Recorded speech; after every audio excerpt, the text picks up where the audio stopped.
जय गुरुदेव मित्रों, मैं ज्योतिष जितेंद्र रावल। आज मैं आपसे शेयर करूंगा 10 महाविद्याओं में 5वीं महाविद्या माता छिन्नमस्ता के बारे में। देवी को समर्पित मंदिरों में तंत्र के रूप में महाविद्या की पूजा की जाती है। देवी छिन्नमस्ता के मंदिर और सार्वजनिक पूजा सामान्य रूप से नहीं की जाती है। गूढ़ तांत्रिक परंपरा की बात आती है तो माता छिन्नमस्ता को एक महत्वपूर्ण देवी के रूप में देखा जाता है। माघ मास में पड़ने वाली गुप्त नवरात्रि में 5वें दिन माता छिन्नमस्ता की पूजा करने का नियम है। तंत्र शास्त्र में देवी छिन्नमस्ता की पूजा करने से मनुष्य को समाज में मान, सम्मान, प्रतिष्ठा प्राप्त होती है और साथ ही सुख, समृद्धि का वरदान भी मिलता है। मां छिन्नमस्ता की पूजा करने से मनुष्य न केवल अपनी यौन ऊर्जा को नियंत्रण कर सकते हो बल्कि आत्मिक ऊर्जा को भी बढ़ा सकते हो। देवी अपने साधक को ज्ञान, समृद्धि, विजय, स्वास्थ्य और धन का आशीर्वाद देती है। छिन्नमस्तिका माता पूजा उन लोगों के लिए है बहुत प्रभावी है जो बाझपन, जिनको पुत्र नहीं होता है, यौन की प्रॉब्लम हो, यौन का रोग हो, यौन की प्रॉब्लम हो या ऋण से संबंधित समस्याओं का सामना कर रहे हैं।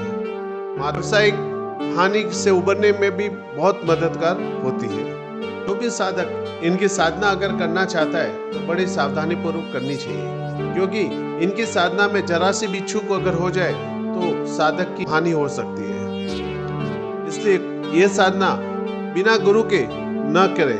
गुरु की सानिध्य में ही इस साधना को करने से आपको उसका उत्तम फल प्राप्त होता है।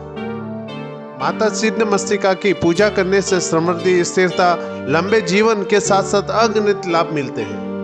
माता छिन्नमस्तिका मंत्र द्वारा कुंडली जागरण में एक महत्वपूर्ण भूमिका निभाती है। कुंडलिनी योग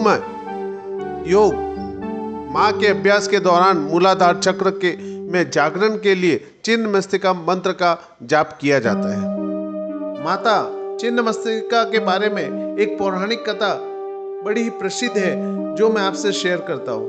कथा के अनुसार एक बार माता पार्वती अपनी 2 सखियों के साथ, जय और विजया के साथ मंदाकिनी नदी में स्नान करने गई। स्नान करते समय माता की सखी जय और विजया को बहुत जोरों से भूख लगी और भूख लगने के कारण उन दोनों ने माता से भोजन प्रदान करने के लिए आग्रह किया। देवी पार्वती ने उन दोनों सखियों को धैर्य रखने के लिए कहा, कैलाश वापस जाकर भोजन देने का आश्वासन दिया, परंतु उनके दोनों सहचरियों को धैर्य नहीं था। वे दोनों तीव्र सुधा का अनुभव कर रही थी तथा कहने लगी, देवी आप तो संपूर्ण ब्रह्मांड की माँ हो और एक माता अपने संतानों को केवल भोजन ही नहीं अपितु अपना सर्वस्व प्रदान कर देती है। संतान को पूर्ण अधिकार है कि वो अपनी माता से कुछ भी मांग सके, तभी हम बार बार आपको भोजन हेतु प्रार्थना कर रहे हैं। आप दया करके देवी आप हमें भोजन प्रदान कीजिए। सहेलियों द्वारा इस प्रकार का दारुण प्रार्थना करने पर देवी ने, पार्वती ने अपनी सुधा का निवारण हेतु से अपने मस्तक को काट दिया। उनका सर बाएं हाथ में जा गिरा। तदंतर देवी के गले से 3 रक्त की धाराएं निकली। एक धारा से उन्होंने स्वयं रक्तपान किया, दूसरी 2 अन्य धाराएं दोनों सहेलियों को पान करने हेतु प्रदान की। इस प्रकार देवी ने अपना स्वयं का बलिदान देकर अपनी सहयोगियों को सुधा का निवारण किया।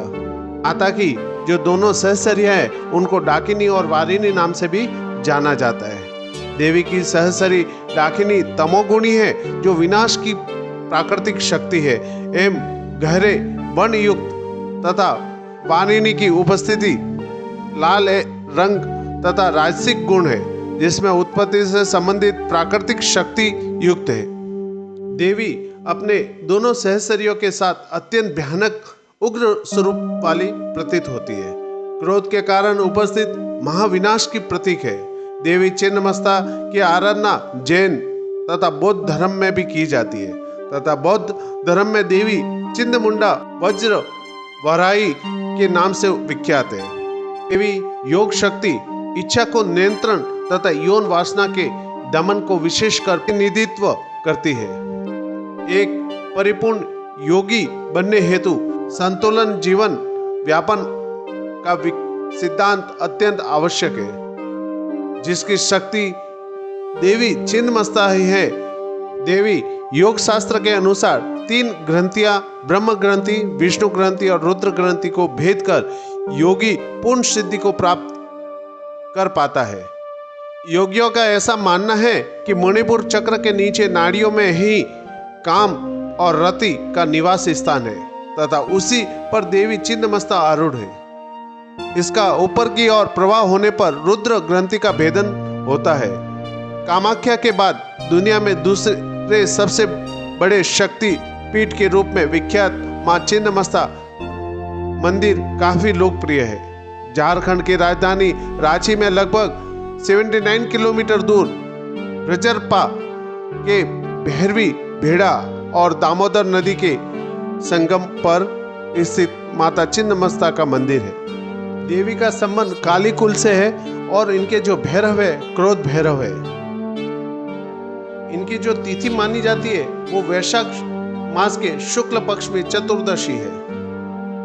इनकी जो दिशा है उत्तर दिशा है और इनका जो स्वभाव है उग्र तामसिक गुण का स्वभाव रहता है। जो भी साधक इनकी साधना करता है वो अपने जीवन के सारे कार्य पूर्ण कर सकता है। माता साक्षात उनके साथ रहकर उनके सारे कार्य सिद्ध करती है और उनका रक्षण भी खुद करती है। जो भी साधक माता की साधना करना चाहता है वो साधक इसमें काले कपड़े पहनकर ही माता की साधना की जाती है और काला आसन उनका होना चाहिए और इसमें जो माला रहती है वो काले हकीक की माला होनी चाहिए।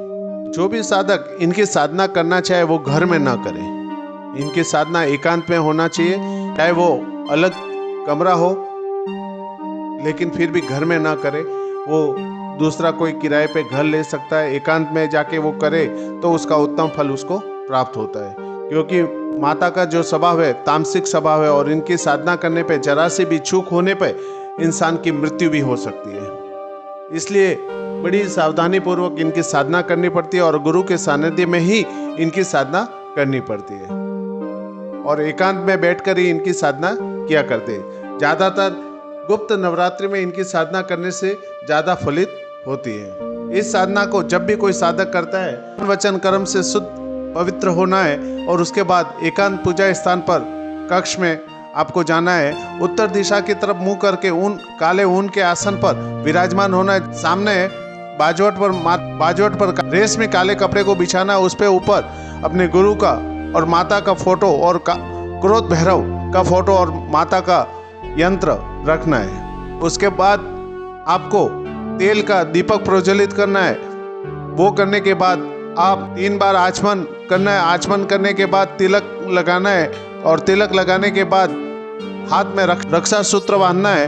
वो बांधने के बाद आपको संकल्प लेना। संकल्प लेने के बाद सबका आह्वान करना है। आह्वान करने के बाद सबका पंचोपचार पूजन करना है। पूजन करने के बाद आपको विनियोग, कन्यास, ऋषिन्यास, हृदय न्यास ये सब करना है। ये करने के बाद श्री गणेशाय नमः करके प्रथम अपने गुरु की एक माला कीजिए, उसके बाद क्रोध भैरव की एक माला कीजिए और उसके बाद आप माता की माला कीजिए।